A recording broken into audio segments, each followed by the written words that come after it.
ದರ್ಶನ್ ತೂಗುದೀಪ್ ಕಲಾ ಬದುಕಿಗೆ 25 ವಸಂತಗಳು ತುಂಬಿವೆ. ಸ್ಯಾಂಡಲ್ವುಡ್ ದಾಸನಿಗೆ ಈ ಸಾಧನೆಯನ್ನ ಸಂಭ್ರಮಿಸುವ ಯಾವುದೇ ಆಸೆ ಇಲ್ಲವಾದರೂ ಅವರ ಅಭಿಮಾನಿ ಸಂಘಗಳು ಮತ್ತು ಸ್ನೇಹಿತರ ಬಳಗಗಳು ಈ ಬೆಳ್ಳಿ ಮಹೋತ್ಸವವನ್ನು ಅದ್ದೂರಿಯಾಗಿ ಆಚರಿಸಲು ತೀರ್ಮಾನಿಸಿವೆ. ಫೆಬ್ರವರಿ 16ರಂದು ದಚ್ಚು ಅಭಿಮಾನಿಗಳೊಂದಿಗೆ ಹುಟ್ಟುಹಬ್ಬವನ್ನು ಆಚರಿಸಿಕೊಳ್ಳಲಿದ್ದು, ಫೆಬ್ರವರಿ 17ರಂದು ಬೆಳ್ಳಿ ಪರ್ವದಲ್ಲಿ ಭಾಗವಹಿಸಲಿದ್ದಾರೆ. ಈ ದಿನ ದರ್ಶನ್ ಅವರ ಜೊತೆಗೆ ಚಿತ್ರರಂಗದಲ್ಲಿ 25 ವರ್ಷ ದುಡಿದಿರುವ ಹಲವು ಕಲಾವಿದರನ್ನ ಸನ್ಮಾನಿಸುವ ಕೆಲಸ ನಡೆಯಲಿದೆ. ಶ್ರೀರಂಗಪಟ್ಟಣದ ಶ್ರೀರಂಗನಾಥ ಸ್ವಾಮಿ ದೇವಸ್ಥಾನ ಮೈದಾನದಲ್ಲಿ ಬೆಳ್ಳಿ ಪರ್ವ ಕಾರ್ಯಕ್ರಮ ನಡೆಯಲಿದ್ದು, ಇದಕ್ಕಾಗಿ ಭರದ ಸಿದ್ಧತೆಗಳು ನಡೀತಾ ಇವೆ. ನೀನಾಸಂನಲ್ಲಿ ಅಭಿನಯದ ತರಬೇತಿ ಪಡೆದಿದ್ದ ತೂಗುದೀಪ್ ಶ್ರೀನಿವಾಸ್ ಅವರ ಹಿರಿಯ ಮಗ ಲೈಟ್ ಬಾಯ್ ಆಗಿ ಚಿತ್ರರಂಗದಲ್ಲಿ ದುಡಿಮೆ ಆರಂಭಿಸಿದ್ರು. ಆಗ ಅಣಜಿ ನಾಗರಾಜರ ಪರಿಚಯವಾಯಿತು.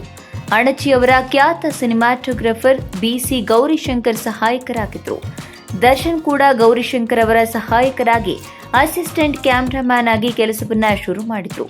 ನಂತರ ಒಂದೆರಡು ಧಾರಾವಾಹಿಗಳಲ್ಲಿ ನಟಿಸಿದ್ರು. ಆ ನಂತರ ಕೆಲವು ಚಿತ್ರಗಳಲ್ಲಿ ಸಣ್ಣ ಪುಟ್ಟ ಪಾತ್ರಗಳಲ್ಲಿ ಕಾಣಿಸಿಕೊಂಡ್ರು. ಒಂದಷ್ಟು ಚಿತ್ರಗಳಲ್ಲಿ ವಿಲನ್ ಆಗಿಯೂ ಕೂಡ ಅಭಿನಯಿಸಿದ್ರು. ಮುಂದೆ 2002ರಲ್ಲಿ ತೆರೆಕಂಡ ಮೆಜೆಸ್ಟಿಕ್ ಚಿತ್ರ ಅವರಿಗೆ ದೊಡ್ಡ ಬ್ರೇಕ್ ಕೊಟ್ಟಿತು. ಅದಾದ ಬಳಿಕವೂ ಹಲವು ಏಳು ಬೀಳುಗಳನ್ನು ಕಂಡಿದ್ದ ದಾಸ ಮುಂದೆ ನಿರ್ಮಿಸು ಬಿಟ್ರು ಇತಿಹಾಸ. ಸದ್ಯ ಕಾಟೇರ ದೊಡ್ಡ ಮಟ್ಟದಲ್ಲಿ ಯಶಸ್ಸು ಗಳಿಸಿದೆ. ಚಿತ್ರಮಂದಿರದಲ್ಲಿ ಇಂದಿಗೂ ಕೂಡ ಪ್ರದರ್ಶನ ಕಾಣ್ತಾ ಇದೆ. ದಾಖಲೆಯ ಗಳಿಕೆಯ ಜೊತೆಗೆ OTTಯಲ್ಲಿ ಜನಪ್ರಿಯವಾಗ್ತಾ ಇದೆ. ಫೆಬ್ರವರಿ 17ರಂದು ನಡೆಯಲಿರುವ ದರ್ಶನ್ ಬೆಳ್ಳಿ ಹಬ್ಬಕ್ಕೆ ಕಿರಿಯ ಕಲಾವಿದರ ಸಮಾಗಮವಾಗಲಿದೆ.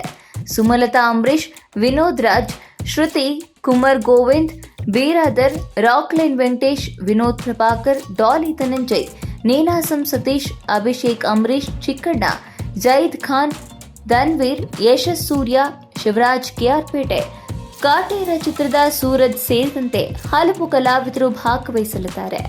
ನೀನಾಸಂ ಸತೀಶ್, ಶಿವರಾಜ್ ಕೆಆರ್ಪೇಟೆ ಮತ್ತು ಚಿಕ್ಕಣ್ಣ ವಿಡಿಯೋ ಮೂಲಕ ಬೆಳ್ಳಿ ಪರ್ವ D25 ಕಾರ್ಯಕ್ರಮದ ಬಗ್ಗೆ ಮಾತನಾಡ್ತಾರೆ.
ಪ್ರಜಾಮಾರ್ಗ ನ್ಯೂಸ್, ಇದು ಜನಸಾಮಾನ್ಯರ ಧ್ವನಿ. ನಮಸ್ಕಾರ. ನೀವು ನೋಡ್ತಾ ಇದ್ದೀರಾ ಪ್ರಜಾಮಾರ್ಗ ನ್ಯೂಸ್. ರಾಷ್ಟ್ರದ ರಾಜ್ಯದ ರಾಜಕೀಯದ ಬಗ್ಗೆ ಹೆಚ್ಚಿನ ಸಿನಿಮಾ ಅಪ್ಡೇಟ್ಗಳಿಗಾಗಿ ಫಸ್ಟ್ ಲೈಕ್ ಮಾಡಿ, ಸಬ್ಸ್ಕ್ರೈಬ್ ಆಗಿ, ಹಾಗೆ ಫಾಲೋ ಕೂಡ ಮಾಡಬೇಕು.